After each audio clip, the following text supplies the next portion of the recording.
Okay, so here we go once again. As you can see here on the screen, we're going to the book of Numbers, chapter 10. All right. And we're going to kick this bad boy off here. And as a matter of fact, we're going to go to verse 1. Right? And oh, mind you, so this right here, the reason why I'm bringing this out is because, this is the reason why we sound off the shofar or blow the shofar or the trumpet, right?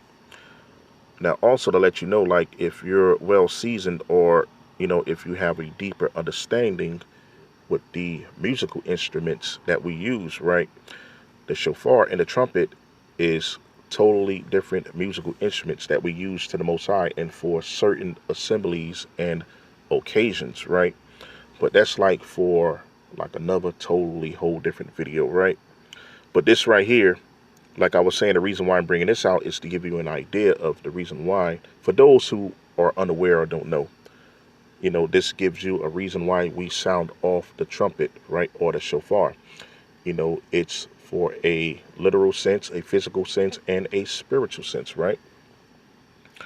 All right, so we're going to kick it off at verse 1, and it read, "And the Most High spake unto Moshe," Moses, saying, verse 2, "Make thee 2 trumpets of silver, of a whole piece shalt thou make them, that thou mayest use them for the calling of the assembly." Okay. Now that was back during the ancient times. Now this right here can be a spiritual sense, right? For the calling and the assembly of the angels, right? And for the journeying of the camps. Who's the camps? That's the nations of Israel, the 12 tribes, which is also known as the so-called Negroes, Hispanics, Native Americans, and Seminole Indians of Negroid descent only, right? Verse 3. "And when they shall blow with them, all the assembly shall assemble themselves to thee at the door of the tabernacle of the congregation." Verse 4. "And if they blow but with one trumpet, then the princes, which are heads of the thousands of Israel," okay, which is the head men of the thousands of Israel, like the generals, the captains, right, "shall gather themselves unto thee." Right? So it's not going to be all of the camps. It's going to be just the head men of those camps, right? Verse 5. "When ye blow an alarm, then the camps that lie on the east parts shall go forward." Okay, so when it's an alarm, then all of the people of those camps on the east is going to go forward, right? Verse 6. "When ye blow an alarm the second time, then the camps that lie on the south side, right, shall take their journey, and they shall blow an alarm for their journeys." Okay, now the south side is the southern kingdom, right, which is made up of Judah, Levi, and Benjamin, right? Verse 7. "But when the congregation is to be gathered together, all of the congregation, right, ye shall blow, but ye shall not sound an alarm." Verse 8. "And the sons of Aaron, the priests, shall blow with the trumpets, and they shall be to you for an ordinance forever throughout your generations." All right, so we're supposed to be sounding off the shofar as an ordinance forever throughout our generations, man, right? Even for this evening here, okay? Verse 9. "And if ye go to war in your land against the enemies that what oppress you," okay, who's oppressing us today? The so-called other nations of people, man, right? The descendants of Esau, okay? The descendants of Moab, all right? The descendants of Canaan, all right? But mainly Esau, all right? "Then ye shall blow an alarm with the what? The trumpet." Okay, so this, like I said, the so-called Shaphar or the trumpet, it's a musical instrument to the Most High, man, for the assembly and the assisting of the holy angels from the Most High to his faithful, right? And ye shall be remembered before the Most High your God. Okay, so this is how the Most High is going to hear us, through the trumpets, man. Right? And ye shall be saved from your enemies. Okay, not your friends, not your associates, not your buddies, not your co-workers, right? Not the one who hired you, gave you a chance, gave you a little bit of crumbs under the table, right? Your enemies, which is also your adversary, who's known as your adversary, Satan, okay? Or the Satans, who is Satan, Lucifer, who is Lucifer, the descendant of Esau, all right? Which is Jacob's brother, his adversary. Okay, so now you have a deeper understanding of who your enemies are, right? In verse 10, which is the point of the matter too, right? Also in the day of your gladness, okay, which is tonight, which is the Ashar, Rash, Chadash, or Yarahk, which is the happy new moon or new month, right? Or the Chag, Shaphar, which is the feast of trumpets, right? This is a day of gladness. Or it could be any other day that you feel like giving thanks to the Most High for Thanksgiving, right? Also in the day of your gladness and in your solemn days, which is tonight, right? And in the what? The beginning of your months, all right? Which is the new moon, the Rosh Chadash or Yarahk, right? Ye shall blow with the trumpets over what? Your burnt offerings, and over the sacrifices of your peace offerings, that they may be to you, the children of Israel, which is the so-called Negroes, Hispanics, Native Americans, Seminole Indians of Negroid descent, for a what? A memorial before your power. I am the Most High, your power. All right, so right here it's letting you know that you have to sound off this trumpet, man. Right? This is what the Most High commanded his people to do, which is the so-called Israelites, right? So as I've showed many times already, right? That's your trumpet. Okay, this is your musical supplement or instrument to the Most High, man. Your trumpet or your Shaphar. All right, so this is an ordinance and an obligation that the children of Israel have to do to the Most High every single new moon, man, which is the Rosh Chadash or Yarahk. All right, especially tonight for the Chag Shaphar, which is the Feast of Trumpets. All right, so this is something that we definitely have to give on to the Most High. This, as it says in the book of Sirach, chapter 35, we can't appear before the Most High empty. All right, so during these solemn days and these ordinances, we have to appear to the Most High what we're obligated to present onto the Most High every single month. Okay, along with our peace and burnt offerings. Okay, so this is something that we have to do, man, right? And this is how the Most High will always be with you and protect you, okay, from your enemies. As it says here in verse 10, right? I am the Most High, your power, which is your God, right? God means power. Okay. Let's go to the book of Psalm, chapter 81.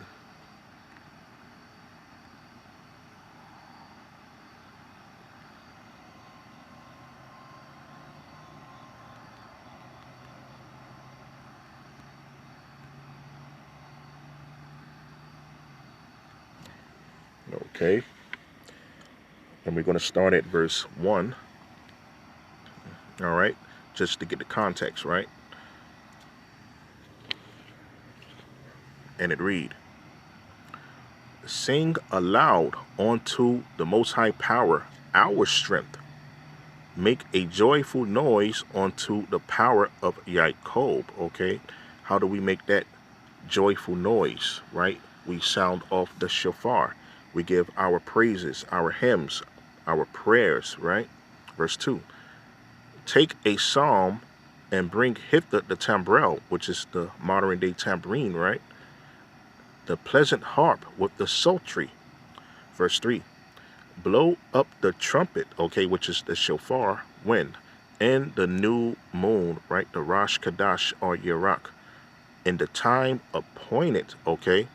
So this is when we're supposed to be doing it, during the time appointed, not when we want to, okay? Not if we decide to say, oh, okay, the new moon is the full moon, so we're going to treat that as the new moon, and we're going to blow our trumpet up during the full moon, all right? No, the Most High says right here, blow up the trumpet in the new moon in the time appointed, okay? So you can't do it when you want to, right? On our solemn feast day, verse 4.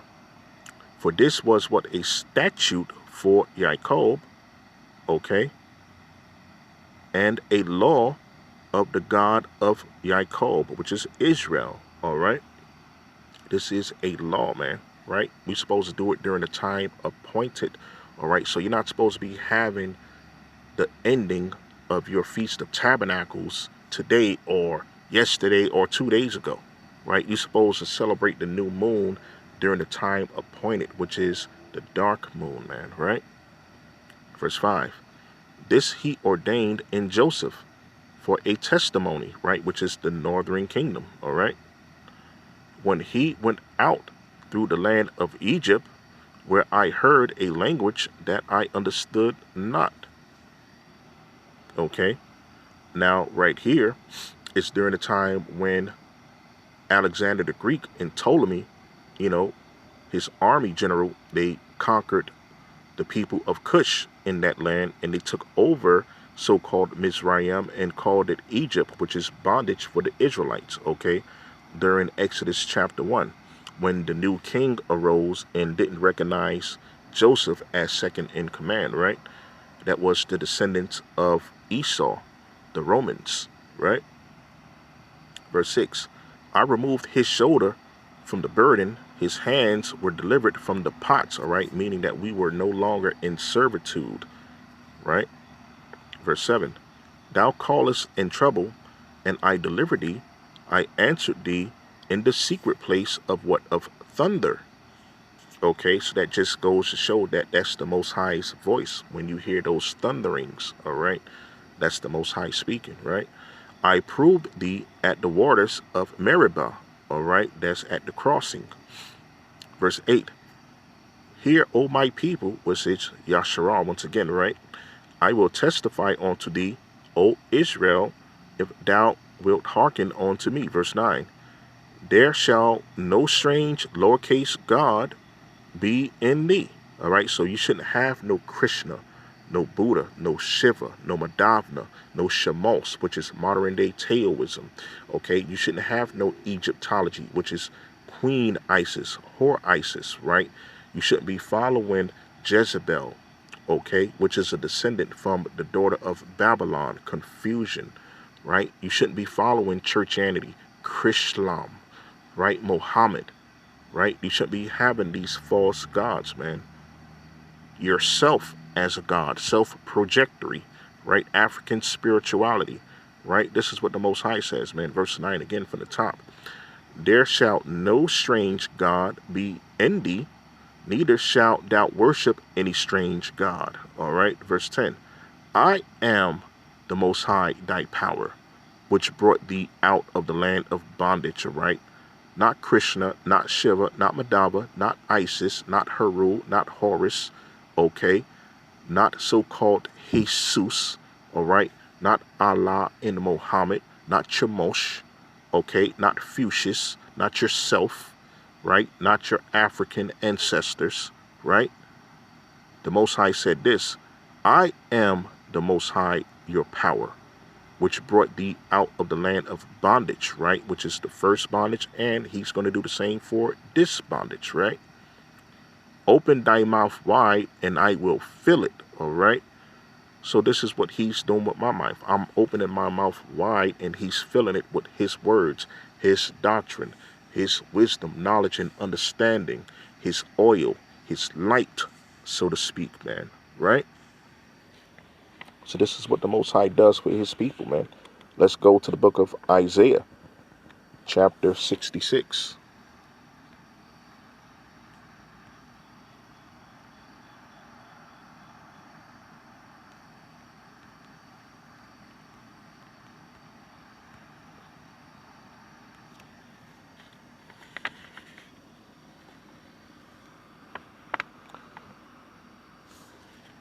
And I'm going to start at verse 20. And it read, and they shall bring all your brethren for an offering unto the Most High out of all nations upon horses, and in chariots, and in litters, and upon mules, and upon swift beasts, to my holy mountain, which is Jerusalem, the people, saith the Most High, as the children of Yasharal bring an offering in a clean vessel, okay, into the house of the Most High. Our vessels is us, right? So we have to present ourselves to the Most High as a clean vessel, right? An undefiled vessel with false doctrines, false gods, a false diet, right? Verse 21, and I will also take of them for priests and for Levites, saith the Most High Power. Verse 22, for as the new heavens and new earth which I will make shall remain before me, saith the Most High, so shall your seed and your name remain. Okay, so this is the promise that the Most High gave us, man, if we're keeping his laws, statutes, and commandments, right? Verse 23, which is the point, right?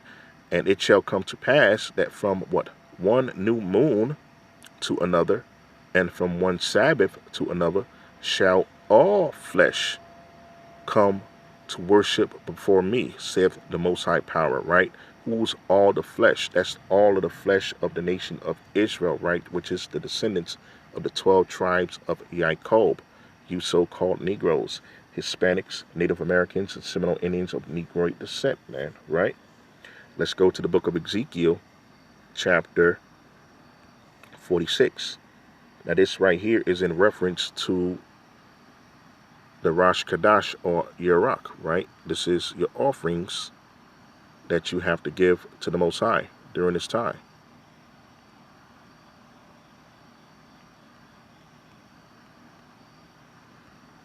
Okay. And we're going to start at verse 3.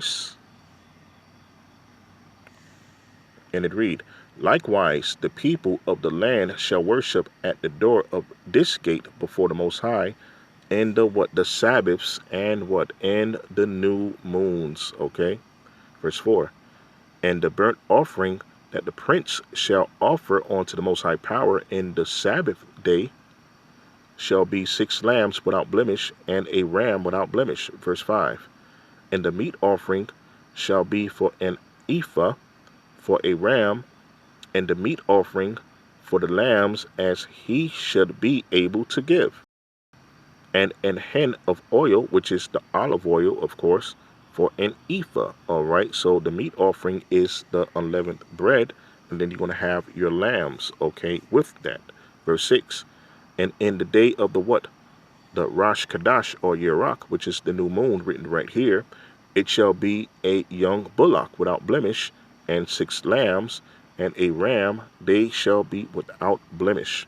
Okay, so that lets you know, like during the new moon, every single new moon, which is every first day of the Yarahk, which is the month, you have to have your lamb or your steak. Okay, so that's letting you know how to keep this Ashar Rosh Chadash ordinance, right? So let's go to the book of Ecclesiastes, and then I'm going to end it there.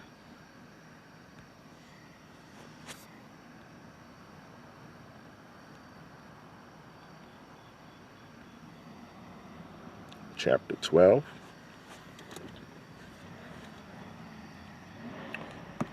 So this right here is going to be the point of the whole matter. If you consider yourself a part of the faith, keeping the law, statutes, and commandments of the Most High, if you consider yourself a believer of the Bible and follower of Christ, even if you're not of our faith, but you're still in the world and you still want to serve the Most High, however you choose to serve the Most High, right? But this is what King Solomon, through the Spirit of the Most High, says for you, right? Verse 13.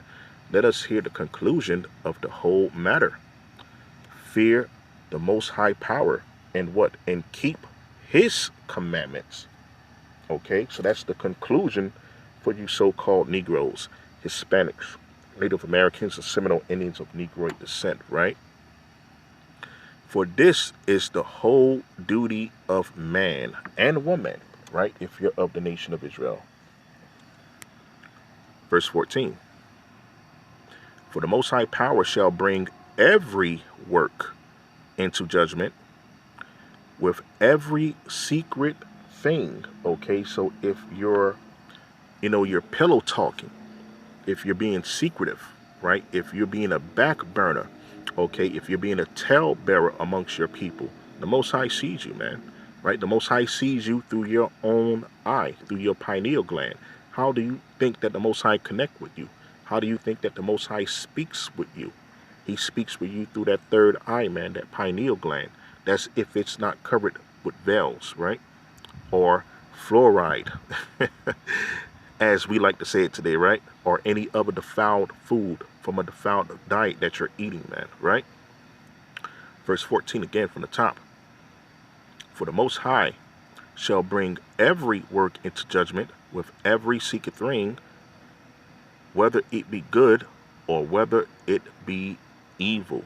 All right, so we're all going to get judged for our works, man. No matter if it's good, no matter if it's evil, the Most High is going to bring every work into judgment, man. No matter what it is.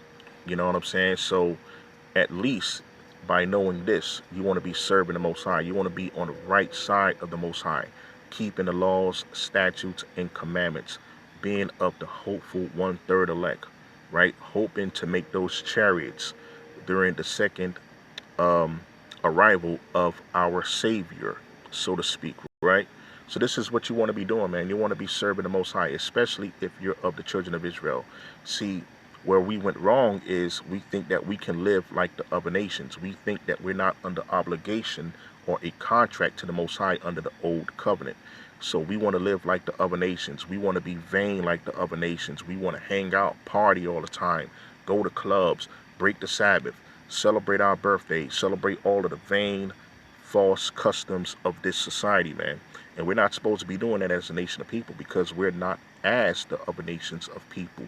We are the chosen of the Most High, right? And our forefathers, which is us back in the flesh, we made that promise with the Most High in the wilderness when he saved us out of the first Egypt to keep that contract, man, which is the old covenant, which is keeping his laws, statutes, and commandments, man. So we're not supposed to be living like the world, okay? The world ain't keeping the Chag Shaphar, which is the Feast of Trumpets tonight.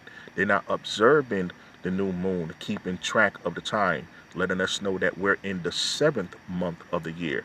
We're not in the 1st month of the year like the so-called Ish people are keeping, which is the Rosh Hashanah. It's not the Rosh Hashanah, man. Okay? This is not the new year. This is not the 1st month of the year. They're following the ancient Babylonian Talmud, man. They're not following the Tanakh, all right? As I proved to you early in the video, in Exodus 10 and 12, all right, it's letting you know that the beginning of the year is in the month of Abib or Abib, which falls between March and April, okay, around the Pesach, okay, and around the Chag of Matzah or Matzos, okay, which is the Feast of Unleavened Bread. All right, so we're not supposed to be living like the world if you call yourself a Bible believer or follower of Christ, man. Now, that's not to say that you go somewhere and be a prude and be boring and be a hermit or something like that. You can still have fun. It's like I've always said in my videos, if there's no sin, there's no law. Okay, so if you want to have fun, you want to go and do things, you want to go to a gathering, if you want to go to a car show, you want to go to a beach, you want to take a little vacation somewhere, you can do that. You can have fun. But as long as you're not sinning, okay, as long as you're not breaking the Sabbath, as long as you're not celebrating someone's birthday, as long as you're not doing it in the name of a false idol or a false god, like keeping Thanksgiving, keeping Labor Day, keeping the 4th of July, which is the 4th of July. If you're not doing all of those things that cause you to sin, you can have fun, right? If you want to go to an amusement park, you can do that. If you want to throw something on the grill, you can do that, right? As long as you're not in sin, man, right? Your adversary won't have the green light or the insight up on you to do as they would like to do to you. right? So just like I said, man, if there's no law, there's no sin. You don't have to be over righteous, man, but you have to keep these laws, statutes, and commandments as a nation of people, man. This is what our forefathers, which is us, made as a covenant to the Most High in the wilderness after coming out of the first Egypt, man. Right? So the Most High is going to bring every single work into judgment, man, whether it be good or evil. So you at least want to be on the good side of the Most High, which is keeping his laws, statutes, and commandments and ordinances and high holy days, man. Right? So I'm going to end that there so I could get into enjoying my Rosh Chadash or Yarahk and Chag Shaphar, which is the Feast of Trumpets. So to the next time, this is your brother Yahweh Yasharah from the Sea Souls of Israel, the Rocks of Offense, and also the Ambassadors for Righteousness, the Restorers of Powers, and the Repairs of the Breach, dropping you another quick video. To the next time, I say peace out, shalom, enjoy your Rosh Chadash and your Chag Shaphar, which is the Feast of Trumpets. All right? Shalom, shalom, shalom. Peace out.